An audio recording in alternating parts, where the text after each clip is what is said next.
What if helping a stranger fix his car led to the discovery of a family fortune you never knew existed? The storm tore through Greenbridge with vengeance, rain lashing the tin roof of Buster's homestyle eatery like a drumroll heralding change. Inside, the diner buzzed with the familiar rhythm of clinking plates, sizzling bacon, and the warm hum of small-town chatter. Samantha Grayson navigated the chaos with a waitress's grace. Her chestnut hair knotted in a loose braid, her apron bearing the battle scars of a long shift, ketchup stains, coffee splashes, and a smear of grease from a spilled plate. To the regulars, she was Sam, the steady heartbeat of this quiet town where secrets were as scarce as new faces. But beneath her warm smile and quick banter, Sam carried a weight. Her father's declining health, a growing stack of medical bills, and a dream of a life beyond Greenbridge's borders, locked away like a letter she'd never send. It was a Tuesday, gray and unyielding, when the bell above the door chimed, cutting through the diner's hum.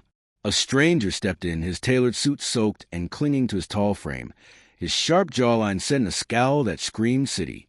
His dark hair, slicked back but loosened by the rain, framed green eyes that scanned the room with impatience. He strode to the counter, dropping his phone with a clatter, as if the world owed him a solution. "Coffee. Black. And make it quick," he said, his voice clipped, edged with the authority of someone used to being obeyed. Sam poured the coffee, her eyes catching the glint of a Rolex on his wrist, worth more than her rusty Chevy parked out back. "Storm's a nasty one," she said, her tone light but probing. "You passing through?" He didn't look up, his fingers tapping his phone. "Wish I was. My car broke down at that gas station down the road. An Aston Martin DB11, stuck in this backwater. Just my luck." Sam's lips twitched, a spark of amusement in her eyes. "Aston Martin? Fancy. What's the issue?" He glanced at her, irritation flashing. "You wouldn't understand." "Try me," she said, leaning on the counter, her brown eyes steady. "My dad was a mechanic. I've been turning wrenches since I was a kid." The man, Jason Harrington, CEO of Harrington Innovations, though Sam didn't know it yet, scoffed, his skepticism sharp. "You're a waitress. And you're stranded," she shot back, unfazed. "Want help or not?" He studied her, rain dripping from his hair, then gave a grudging nod. "Fine, but don't waste my time." The rain was a cold, relentless curtain as they trudged to the gas station, the silver Aston Martin gleaming under a flickering neon sign like a stranded spaceship. Sam popped the hood, her hands moving with quiet confidence despite the chill seeping through her denim jacket. Jason stood back, arms crossed, water streaming down his face as he watched her navigate the engine. Her fingers traced wires and connections with precision that silenced his doubts, her focus unshaken by the storm. Within 20 minutes, she'd pinpointed the problem, a loose fuel line connection exacerbated by a faulty sensor. "This'll get you moving," she said, tightening a clamp and rigging a temporary fix for the sensor. "But it's a Band-Aid. My dad's old garage is up the road. I could do a proper job there." Jason's eyes narrowed, but a flicker of respect broke through his guarded expression. "You're not what I expected from a place like Greenbridge." Sam smirked, wiping her hands on a rag. "This town's got more under the hood than you'd think." At the garage, a dusty relic of her father's better days, Sam worked under a single flickering bulb, the air thick with the scent of oil, metal, and memory. Tools clinked as she dismantled the sensor, her movements deliberate, almost meditative. Jason leaned against the workbench, watching her closely. His gaze caught on the golden lily pendant around her neck, its delicate petals catching the light. It stirred something in him, a half-remembered story from his grandfather about a philanthropist named Margaret Lawson. But he couldn't place it. Instead, he found himself drawn to Sam's quiet strength, her unassuming competence. She wasn't just a waitress. She was a puzzle, one that didn't belong in a town this small. Back at the diner, the storm still howling, they sat in a corner booth, steam rising from their coffee mugs. Sam's guard was down, her voice soft as she spoke about the pendant. "It was my mom's," she said, her fingers brushing the lily. "She got it from her mom, said it was a family heirloom. Never explained why it was special. She passed 2 years ago, breast cancer." Jason's mind snagged on her words. His family, The Harringtons had built an empire through tech and philanthropy, and he vaguely recalled his grandfather mentioning Margaret Lawson, a wealthy do-gooder who'd partnered with their foundation decades ago. The name Lawson tugged at him, a thread begging to be pulled, but he didn't press. Instead, he asked, "You ever think about leaving Greenbridge? Chasing something bigger?" Sam's eyes flickered with a longing she quickly buried, her fingers tightening around her mug. "Dreams don't pay for my dad's meds," she said, her voice steady but heavy. "This town, this diner, it's home. It's enough." Jason wasn't so sure. There was a spark in Sam, a fire that didn't belong behind a counter forever. Jason's car part took 2 weeks to arrive, delayed by the storm and rural shipping woes. He found himself returning to the diner daily, drawn to Sam's sharp wit, her quiet resilience, and the way she seemed to anchor the town without trying. But the pendant haunted him. Late one night, in his hotel room, he dug into old family records on his laptop. An article from 1968 mentioned Margaret Lawson, a philanthropist who'd worked with his grandfather on charitable projects.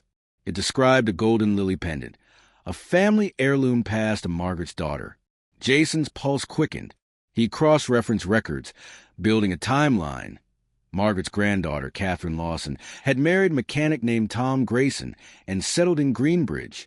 Their daughter, Samantha, if Sam was Catherine's daughter, she was the heir to Margaret's estate, a fortune of real estate, investments, and charitable funds worth $2.5 million, possibly more. The realization hit like a lightning bolt. Sam wasn't just a waitress. She was a key to a legacy she didn't even know existed. The next morning, he found her at the garage, elbow deep in an old Ford's engine, grease smudged on her cheek. "Sam," he said, his voice urgent, "that pendant, it belonged to Margaret Lawson. Your mother was her granddaughter, wasn't she?" Sam froze, her wrench clattering to the floor. "What are you talking about?" Jason laid out the evidence. Articles, records, the pendant's history. Sam's face cycled through emotions, confusion, disbelief, anger. "You're saying my mom was some secret heiress? That's insane. We lived in a rental, Jason. She worked double shifts at the mill. If we had money, where was it?" "Maybe she didn't know," Jason said. "Or maybe she wanted to keep you grounded, away from that world." Sam's laugh was bitter, sharp. "Grounded? I'm drowning here. My dad's sick. This garage is falling apart. And you're telling me I'm sitting on millions? I don't need fairy tales." But the fairy tale was real. A week later, a letter from the Redwood Foundation arrived at the diner, confirming Sam's claim to the Lawson estate. $2.5 million in assets, with potential for more from real estate holdings across 3 states. Sam stared at the letter, her hands trembling. She imagined a life without debt, her father healthy, the garage thriving. But the weight of it terrified her. Who would I become if I took this money? Would I still be Sam? If you're hooked on Sam's journey, please like and subscribe to follow more stories like this. Your support keeps these tales alive and lets us dive deeper into worlds like Greenbridge. The plot twisted when a second letter arrived, this one from the Lawson Family Charity Initiative. They claimed the estate belonged to their organization, accusing Sam of exploiting a legal loophole. They offered $200,000 to sign away her rights, framing it as a way to honor Margaret's charitable legacy. The letter was polished, but carried a veiled threat: refuse and face a public legal battle that would drag her name through the mud. It was signed by Victor Crane, the charity's director, a name that sent a chill down Sam's spine for reasons she couldn't name. Sam's world tilted. She wasn't built for courtrooms or corporate schemes. The diner, the garage, her father's care, these were her anchors. Now, she faced an impossible choice: fight for a fortune she never asked for, or walk away and keep her life simple. But walking away felt like betraying her mother's memory, and fighting meant stepping into a world that could swallow her whole. Jason, now a fixture of the diner, saw the strain in her eyes. They sat on the diner's back porch one evening, the storm finally quiet, the air heavy with the scent of wet earth. "You don't have to do this alone," he said, his hand brushing hers. "I've got lawyers, connections. Let me help." Sam's heart raced, but she pulled back, her voice sharp. "Why do you care so much, Jason? You don't even know me. He paused, his green eyes softening. Because you're real, Sam. You're not chasing status or power. I've spent my life surrounded by people who want something from me. You're different. Their bond deepened, but so did the pressure. The charity initiative's letters grew aggressive, demanding meetings and hinting at consequences. Sam's doubts gnawed at her. Was the money worth losing herself? Then, a late-night discovery changed everything. At the town library, Sam and Jason dug into public records and found a bombshell. The Lawson Family Charity Initiative was a front, siphoning Margaret's funds into private accounts for years. Victor Crane, the director, had ties to a shady law firm known for bullying heirs out of their inheritances. But there was more. A faded document mentioned a second heirloom, a silver locket paired with a lily pendant, containing a key to a safety deposit box in Boston. The box, according to old records, held Margaret's personal journals and proof of additional assets hidden from public view. Sam's breath caught. Her mother had never mentioned a locket, but a memory surfaced, a childhood moment when Catherine tucked something into a drawer, saying, "This stays safe, Sammy, for someday." Sam tore through her father's house that night, her hands shaking as she rifled through old photos and keepsakes. In a dusty jewelry box, she found it, a silver locket etched with a lily, its clasp stiff with age. Inside was a tiny key, its edges worn but intact. Her heart pounded. This wasn't just about money anymore. It was about her mother, her grandmother, a legacy she was only beginning to understand. Here's the question that haunts Sam, and maybe you. If you uncovered a truth that could rewrite your life, would you chase it, even if it meant facing enemies you never knew you had? Or would you stay in the safety of the life you've always known, letting the past stay buried? Victor Crane wasn't waiting. He showed up in Greenbridge unannounced, his sleek black car parked outside the diner, like a predator lying in wait. He was silver-haired, with a smile that didn't reach his eyes, and he carried himself like a man who owned the room. Over coffee, he slid a contract across the table. "Sign the paper, Samantha," he said, his voice smooth but laced with menace. "Take the $200,000. You don't want this fight. The media will tear you apart. A small-town waitress chasing millions? They'll call you a gold digger, a fraud." Sam's blood boiled, but she kept her voice steady, her fingers tight around the locket in her pocket. "This isn't about money. It's about my family." Crane's smile didn't waver. "Family doesn't pay for lawyers or reputations. Walk away or we'll bury you." That night, Sam couldn't sleep. She sat in the garage, the locket and pendant side by side on the workbench, her mother's memory heavy in the air. She thought of Catherine's strength, her quiet insistence on hard work, on love. Sam felt that strength now, urging her forward, but fear lingered. Crane wasn't just a businessman. He was a threat, and she was a waitress with no armor. Jason's legal team uncovered more. Crane had forged documents to claim Margaret's estate years ago, exploiting Catherine's absence from public records. The locket's key pointed to a Boston bank, where Margaret's journals detailed a hidden trust fund worth another $1.5 million, protected from vultures like Crane. But getting to the box meant a trip to Boston, and Crane's firm was already moving, filing injunctions to freeze Sam's claim and sending anonymous letters to Greenbridge's locals, stirring rumors about her greed. Sam and Jason drove to Boston, the locket tucked in her pocket, the pendant around her neck. At the bank, the safety deposit box revealed Margaret's journals, handwritten pages chronicling her life, her love for her family, and her fear that her wealth would be stolen by those she trusted. A final entry mentioned Catherine, urging her to keep the lily close and the locket closer. Sam's eyes stung with tears. Her mother had known, at least partly, but chose a simple life to shield Sam from the greed that came with money. Back in Greenbridge, the trial loomed. Crane's lawyers were ruthless, painting Sam as a desperate opportunist in a courtroom 2 towns over.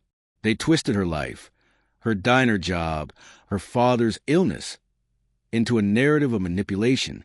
Sam sat rigid, her hands clenched, as they questioned her mother's legacy, even dragging up Catherine's quiet life as proof of no connection to wealth. But Jason's team was prepared. The journals, bank records, and a whistleblower from Crane's firm, a nervous accountant named Lila, who'd kept copies of his forged documents, unraveled his scheme. Crane had funneled millions into offshore accounts, using Margaret's name to mask his theft. The judge ruled in Sam's favor, awarding her the full $4 million estate, including the hidden trust. Crane was arrested for fraud, his empire collapsing in a blaze of headlines. But victory didn't feel like triumph. Back in Greenbridge, Sam sat in the garage, the pendant and locket in her hands, the weight of $4 million pressing on her. The money could change everything. Pay off her father's medical bills, rebuild the garage, let her chase dreams she'd buried long ago. But it could also change her, pull her away from the diner, the town, the life she loved. She imagined leaving Greenbridge, opening a garage in a big city, traveling the world. But Greenbridge was home, its people her family, and she wasn't ready to let go. She made her choice. First, she paid off her father's medical bills, securing top specialists to ease his pain and give him years she'd feared he'd lose. She invested $1.5 million into the garage, transforming it into a state-of-the-art workshop and mission. Trained local kids and mechanics, giving them skills, confidence, and a future. She donated $2 million to vetted charities. One she researched herself, ensuring they honored Margaret's vision with transparency and impact. The rest she saved for Greenbridge, scholarships for local students, a new community center, a fund for families facing medical crises like her own. The locket and pendant she kept, not as symbols of wealth, but as reminders of her mother's love and her grandmother's strength. Jason stayed, his Aston Martin a distant memory compared to the life he'd found here. He'd built an empire on ambition, but Sam showed him something deeper, purpose, connection, a life grounded in something real. One evening, under the stars behind the diner, the air cool and quiet, he took her hand. "You've changed me, Sam," he said, his voice low, his green eyes steady. "I thought I had everything, money, power. But you're what I didn't know I was missing." Sam smiled, her fingers tracing the pendant, the locket tucked safely in her pocket. "You're not so bad yourself, city boy. You've got a knack for sticking around." Their romance was no fairy tale. It was steady, rooted in shared battles and quiet moments. Coffee at the diner, late nights in the garage, laughter over small-town gossip. Sam kept her job at Buster's, not for the money, but for the connection to her town, the regulars who felt like family. Jason split his time between Greenbridge and his company, finding balance in a life he'd never planned. He didn't ask Sam to leave, and she didn't ask him to stay forever. They built something new together in the space between their worlds. The ending was clear, sharp as a freshly printed photograph. Sam didn't become someone else.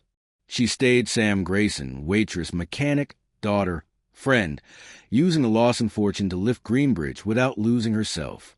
The pendant and locket, once mysteries, became her anchors, proof that a small-town girl could rewrite her story without betraying her roots. The garage hummed with new life. Kids learning under bright lights, their laughter echoing where her father's tools once lay silent. Greenbridge thrived, its heart stronger for Sam's choices. And Jason, once a stranger stranded by a broken car, became her partner. Their love a quiet promise that the best stories don't end with wealth. They end with meaning, forged in the fires of truth and the courage to stay true.